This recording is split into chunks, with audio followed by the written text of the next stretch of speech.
Welcome to Melanated Moments with Erica, a sacred space curated with guided meditation and impartations for your journey as a melanated woman pursuing wellness in the present moment and beyond. Join Erica St. Bernard, a licensed marriage and family therapist, as together you build capacity for curious exploration that inspires wellness in ways that amplify authentic living. Allow melanated moments to be a part of your holistic journey to be well, live well, and love well. Greetings, melanated woman. Welcome back to Melanated Moments. I am Erica St. Bernard, and I'm so glad to have you here. I invite you to join me for a moment of sacred pause and breath. Before we get started, grab your journaling tools of preference so you can note your experience. I'll be here when you return if you need to pause the audio. Welcome back. I'd like to invite you to settle into your space and allow your body to soften as you feel the chair supporting you. You might rest the soles of your feet onto the floor or wiggle your toes as you choose to rest your hands, one on your chest and one on the belly, or rest both hands in your lap, or allow them to fall by your sides. I invite you to make yourself comfortable wherever you are as you choose to close your eyes or soften your gaze as you lower your eyes to the floor. I invite you to notice your breath. Bring your attention to your inhale and exhale. Simply notice what happens when you turn your attention to your breath. Take a few more natural breaths.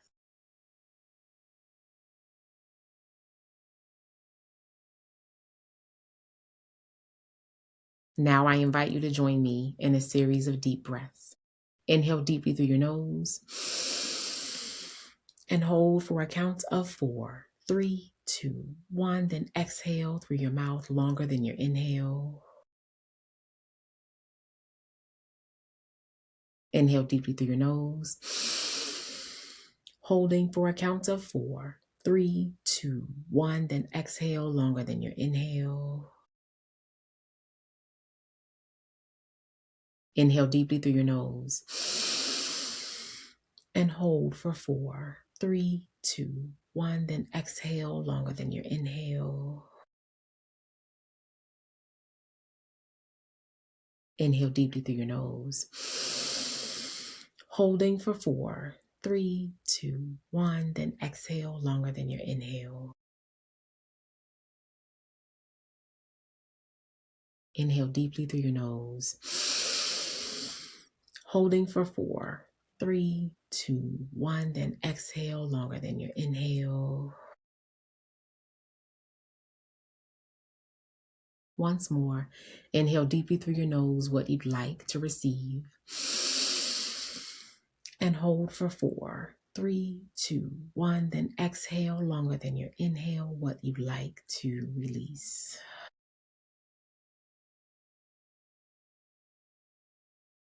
Today, I'm sharing something that happened last week that has been on my mind ever since. A dear friend texted me. She was nearby and wanted to know if I was free. I wasn't. I had blocked that time to complete assignments, but I forgot to engage Do Not Disturb. So I texted her back to let her know, but she didn't see my message. So she called. When my phone rang, something in me paused because there's a difference between a text message and a phone call. So I answered. She asked if I was free, and I told her I'd already responded to her text that I wasn't, but that I'd answered because she called. She said, cool. And I said, thanks for understanding. When we hung up, I heard her cool again, and I realized that something was off. There was something underneath that word that I recognized. Something was not okay. So I called her back and I told her to come by. When she arrived, we extended our arms for a hug as we usually do. And within seconds, I knew this was different. So the hug became more of an embrace. as she began to cry. And then she sobbed, and I just held her. I felt her body pressed against mine in what I can only describe as the posture of reflective release. She was being held, and I was holding her, and God was definitely holding me. She stayed for about 2 hours.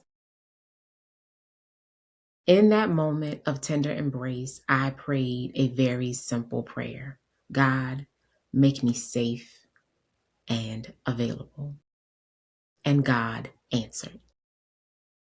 In this episode, we're talking about the sacred practice of presence, what it means to be truly available to the people we love, and how God moves through us when we make space for it. Let me share some scriptures that speak to what I experienced. Galatians chapter 6, verse 2 reads, "Carry each other's burdens, and in this way you will fulfill the law of Christ." This verse doesn't say carry each other's burdens when it's convenient. It doesn't say help each other when you have space on your calendar.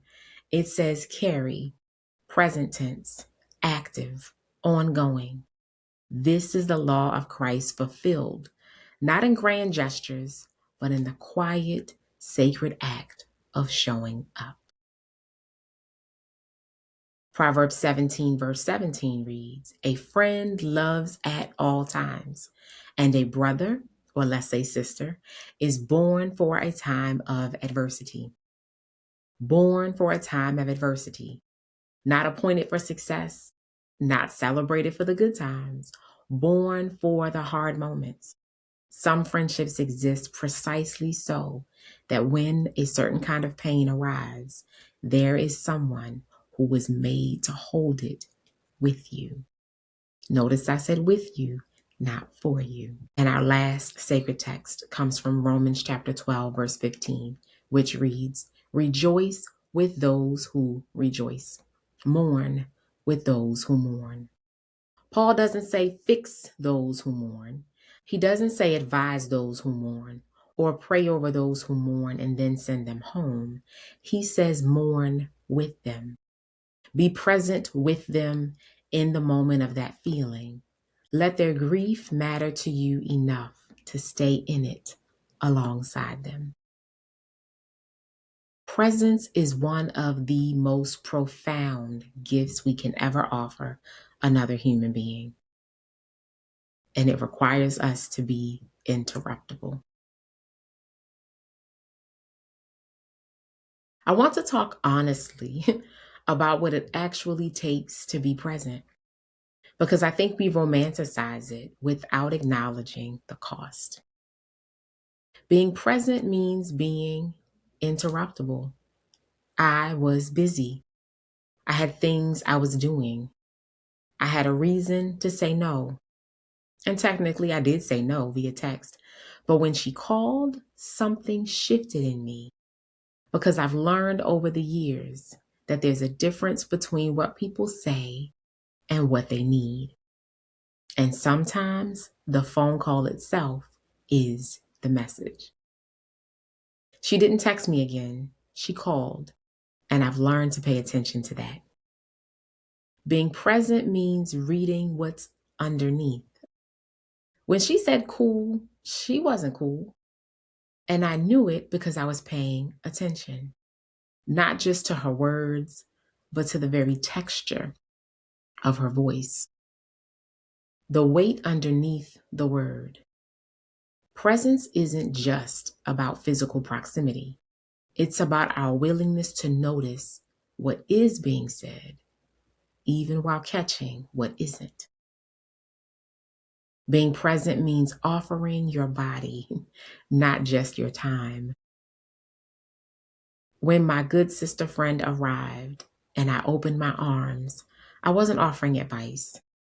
I wasn't offering solutions. I was offering my physical presence, a body to lean into, arms that said, "You can let go here." And she did. She sobbed, and I held There is something about being physically held that reaches places our words simply cannot. You see, our bodies carry so many things that our minds and our mouths just haven't found language for yet. And sometimes what a person needs isn't someone to talk to, it's someone to be held by.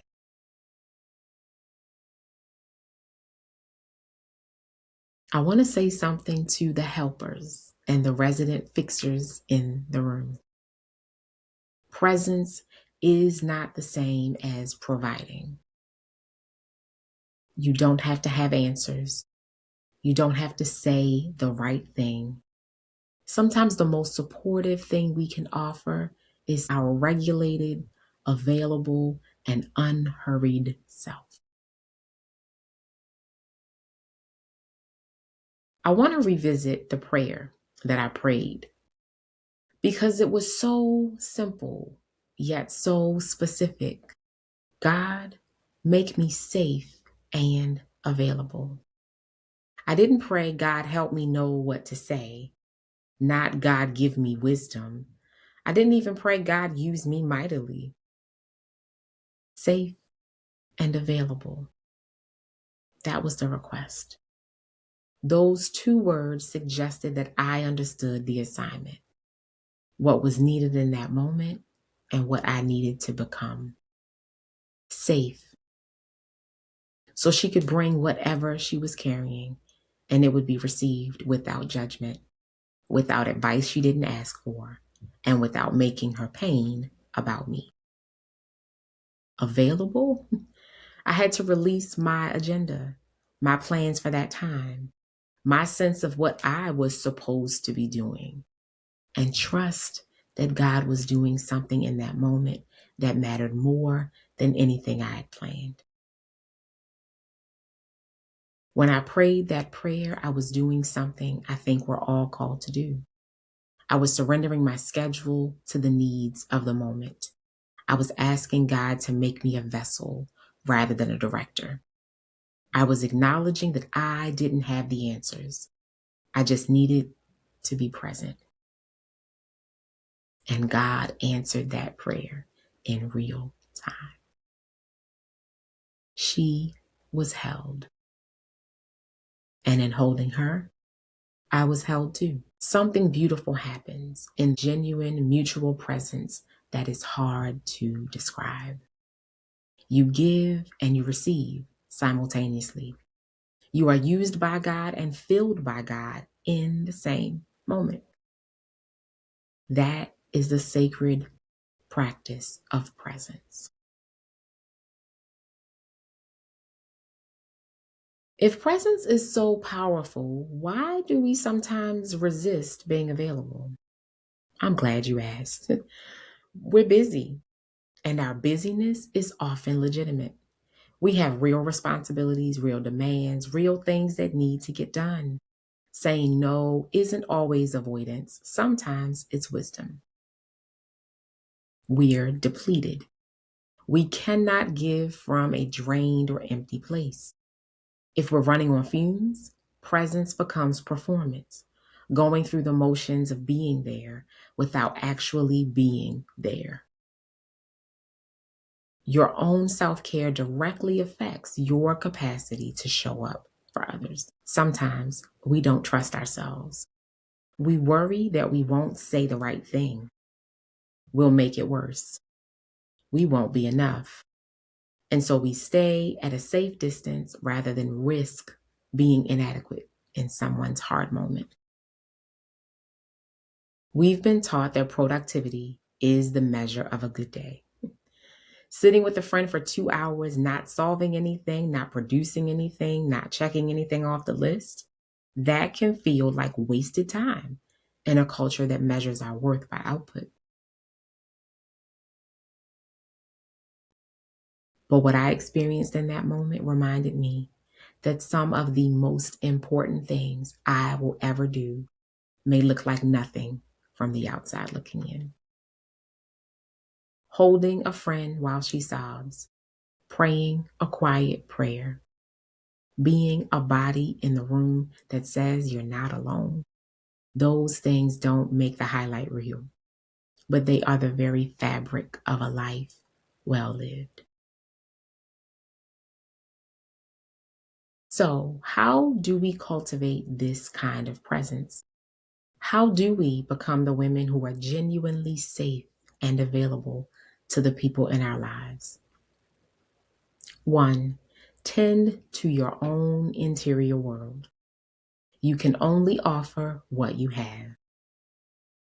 A woman who is connected to God, connected to herself, and emotionally regulated has something to give when someone else needs her. A woman who is depleted and disconnected has little to spare.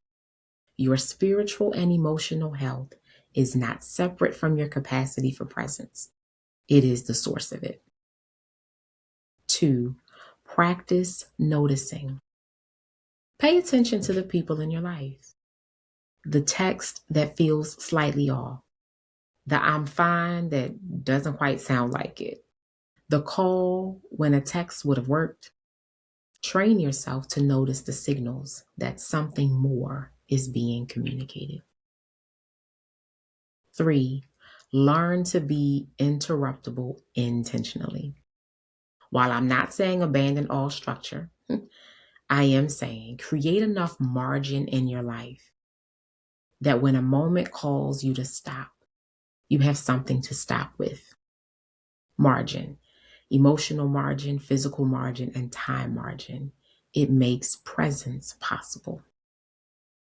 Four, ask God to make you safe and available. This is a prayer that I'm going to keep praying, not just in the moment, but as a regular heart posture. God, make me safe to the people you've placed in my life. Make me available to the moments you're orchestrating. Use my presence as a form of ministry. This week, I invite you to reflect on the following. Who in your life might need your presence right now?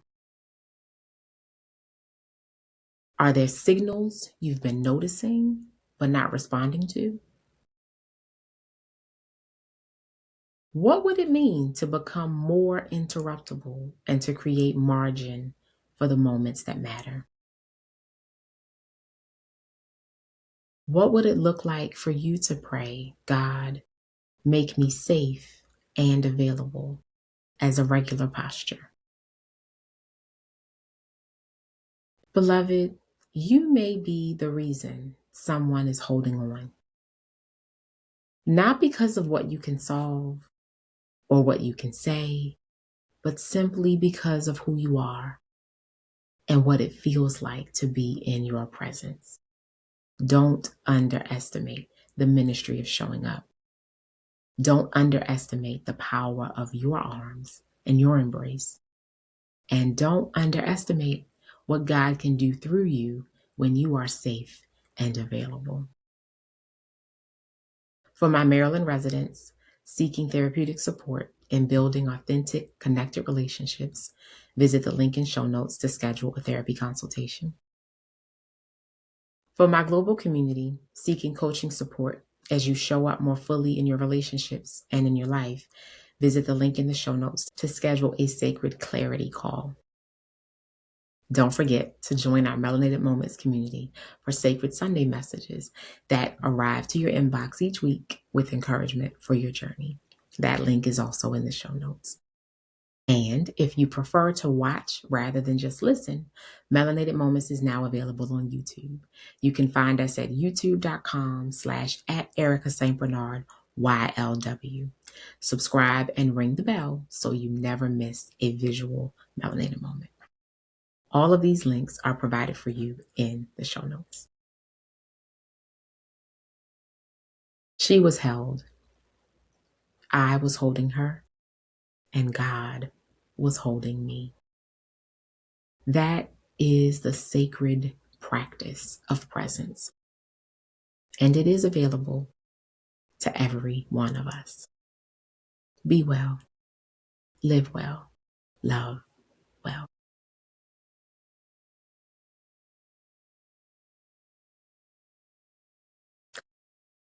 Thank you for listening to Melanated Moments with Erica. This podcast is brought to you by Your Life's Well, leaders in individual, marriage, and family therapy since 2017. If you enjoyed this episode, please subscribe to our show on Apple or Spotify. To stay up to date with Melanated Moments, follow us on Instagram or Facebook at Your Life's Well, or visit us at yourlifeswell.com. Stay tuned for our next episode of Melanated Moments with Erica. Until then, we invite you to stay well, live well, and be well.